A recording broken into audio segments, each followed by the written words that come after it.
साथीहरू, यदि तपाईँले प्रयोग गरिरहनु भएको ल्यापटप अथवा कम्प्युटर कुनै कारणवश फर्मेट गर्नुपर्ने अवस्था भयो अथवा भनौँ तपाईँले प्रयोग गरिरहनु भएको विन्डोजलाई छोडेर अर्को नयाँ विन्डोज रिइन्स्टल गर्न चाहनुहुन्छ अथवा नयाँ विन्डोज तपाईँको कम्प्युटरमा राख्न चाहनुहुन्छ र त्यसको तरिका तपाईँलाई थाहा छैन भने आजको यो भिडियो तपाईँको लागि विशेष हुन सक्छ है त।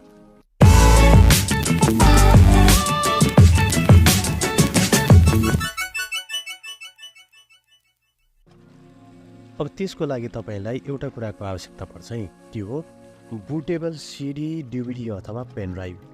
आजभोलि प्रायःजसो कम्प्युटर अथवा ल्यापटपहरू डिभिडी प्लेयरहरू पाइँदैन, त्यस अर्थमा तपाईँसँग पेन ड्राइभ छ भने चाहिँ एकदमै उपयुक्त हुन्छ। बुटेबल पेन ड्राइभ यदि तपाईँसँग छैन भने बजारमा किनेर पनि पाउन सकिन्छ, तर बजारमा किनेर प्रयोग गर्नुभन्दा यदि तपाईँसँग 8 GB वा सोभन्दा बढी GB स्टोरेज भएको पेन ड्राइभ छ भने चाहिँ तपाईँ आफैले नै बुटेबल पेन ड्राइभ बनाउन सक्नुहुन्छ है। बुटेबल पेन ड्राइभ बनाउने तरिका तपाईँलाई थाहा छैन भने माथि आई बटनमा मैले त्यसको भिडियो पनि बनाएर राखिदिएको छु, तपाईँ त्यसमा गएर पनि हेर्न सक्नुहुनेछ र आफै बुटेबल पेन ड्राइभ बनाउन सक्नुहुनेछ है त। ल अब सुरु गरौँ आजको भिडियो। अब त्यसको लागि तपाईँले आफ्नो युएसबीलाई आफ्नो कम्प्युटरको युएसबी पोर्टमा चाहिँ राख्नु पर्यो है। आफ्नो पेन ड्राइभलाई युएसबीमा लगाइसकेपछि तपाईँले यदि तपाईँको ल्यापटप डिएल हो भने F12 प्रेस गरेर बुट अप्सनमा जान सक्नुहुन्छ र यदि अन्य ल्यापटप हो भने चाहिँ मैले यहाँ दिएको छु तपाईँलाई यो अनुसारै गर्न सक्नुहुन्छ है त। तपाईँले यहाँ सबै फङ्सनहरू पाउन सक्नुहुन्छ, यही अनुसार गर्नुपर्ने हुन्छ।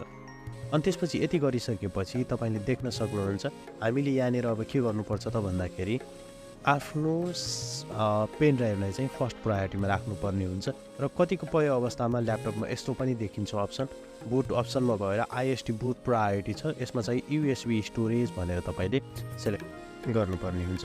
अनि तपाईँ देख्न सक्नुहुन्छ यहाँनिर ल्याङ्ग्वेज टु इन्स्टल भनेर लेखिएको छ, ल्याङ्ग्वेज चुज गर्न सक्नुहुन्छ र यदि तपाईँले केही बनाउनु छैन भने चाहिँ जस्ट नेक्स्ट अप्सनमा क्लिक गरेर इन्स्टलमा क्लिक गर्नुपर्ने हुन्छ।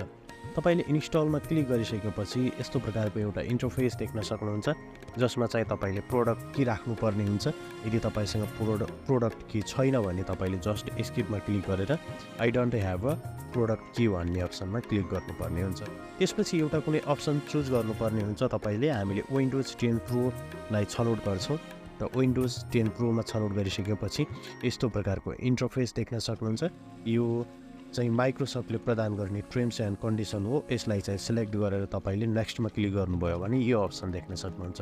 अब यसमा तपाईँले यी सबै पार्टिसिपेन्टहरूलाई हटाएर नयाँ राख्नुपर्ने हुन्छ अथवा तपाईँले कुन, तर एउटा कुराको ध्यान चाहिँ के दिनु होला भन्दाखेरि यो सबै डिलिट गर्दाखेरि तपाईँको कम्प्युटरमा भएको सबै डाटाहरू चाहिँ इरेज हुन्छ है।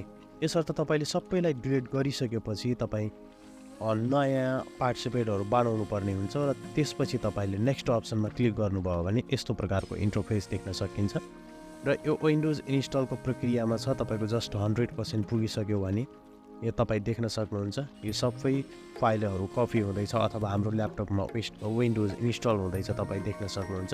यो प्रक्रिया तपाईँको कम्प्युटरमा केही समय लाग्न हुनसक्छ, यसर्थ मैले आफ्नो भिडियोलाई स्किप गरेको छु। तपाईँ यदि तपाईँलाई भिडियो अलिकति फास्ट लाग्यो भने चाहिँ तपाईँले पुश गर्दै हेर्दै आफ्नो कार्य गर्न सक्नुहुन्छ है। मैले यहाँनिर तपाईँको सहजताका लागि फेरि केही स्लो भिडियो बनाएको छु, तपाईँ यसरी देख्न सक्नुहुन्छ। यो सबै इन्स्टल भइसक्यो भने हाम्रो नयाँ इन्टरफेस खुल्छ, तपाईँ देख्न सक्नुहुनेछ। यो विन्डोज अपडेटको प्रक्रियामा छ र सम्पूर्ण विन्डोजहरू हाम्रो कम्प्युटर अथवा ल्यापटपमा जुन तपाईँले फर्मेट गरिरहनु भएको छ त्यसमा चाहिँ कपी भइसक्यो भने चाहिँ हाम्रो एउटा इन्टरफेस आउनेछ विन्डोज भनेर तपाईँ देख्न सक्नुहुन्छ। विन्डोज रिस्टार्ट टु कन्टिन्यू भनेर लेखिएको छ दा। अब त्यसपछि हाम्रो यो सम्पूर्ण प्रक्रिया भइसकेको छ, तपाईँ त्यसपछि देख्न सक्नुहुनेछ एउटा नयाँ विन्डोज जसमा लगभग हाम्रो कम्प्युटरहरू फर्मेट भइसकेको छ है। यसमा हामीले नर्मल्ली अब केही सेटअपहरू गर्नुपर्ने हुन्छ। यो सेटअप प्रक्रियाहरू बिस्तारै खुलिरहेको छ है त। स्टार्टिङ सर्भिस भनेर लेखिएको छ।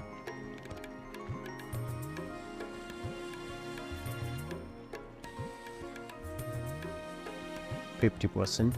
Getting ready device.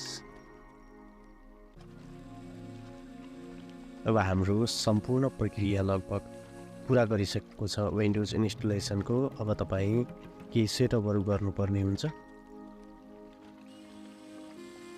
क्रिया गर्न तपाईँलाई केही समय लाग्ने हुनसक्छ।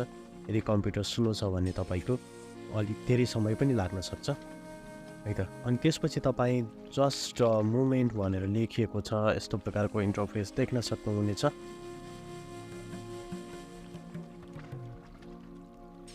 ल हेर्नुहोस् है त। अब हाम्रो कम्प्युटरमा हामीले ल्याङ्ग्वेज हुनुपर्ने हुन्छ।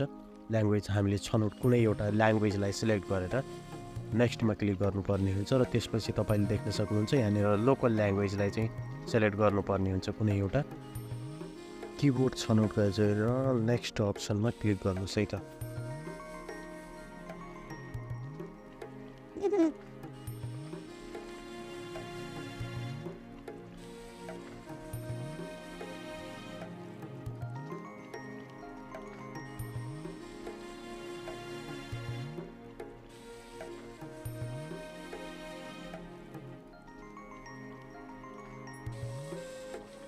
Just a moment.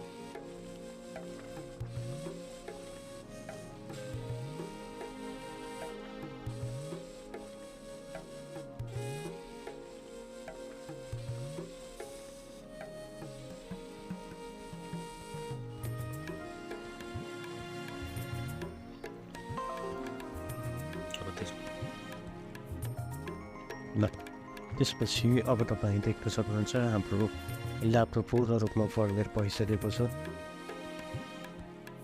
अब यसमा हामीले केही हाइड भएका डेस्कटप आइकनहरूलाई सो गराउनेछौँ। त्यसको लागि तपाईँ प्रपर्टिजमा क्लिक गर्नुपर्ने हुन्छ। प्रपर्टिजमा क्लिक गरिसकेपछि यस्तो इन्टरफेस देख्न सक्नुहुन्छ जसमा चाहिँ हामी थीम्समा क्लिक गर्छौँ र थीम्समा क्लिक गरिसकेपछि